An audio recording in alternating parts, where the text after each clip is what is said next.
ગુજરાત સરકાર હવે પ્રવાસીઓને સબમરીન મારફતે દરિયામાં ડૂબે ગયેલ દ્વારકા જોવાની પરવાનગી આપશે.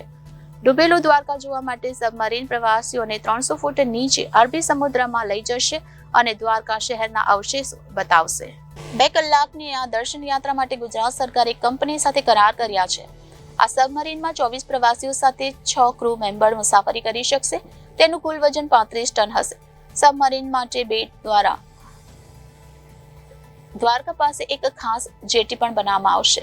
ગુજરાત પ્રવાસન વિભાગના જણાવ્યા અનુસાર સબમરીનના સંચાલન માટે ભારત સરકારની મેઝાગોન ડોક શિપયાર્ડ કંપની વચ્ચે કરાર કરવામાં આવ્યો છે.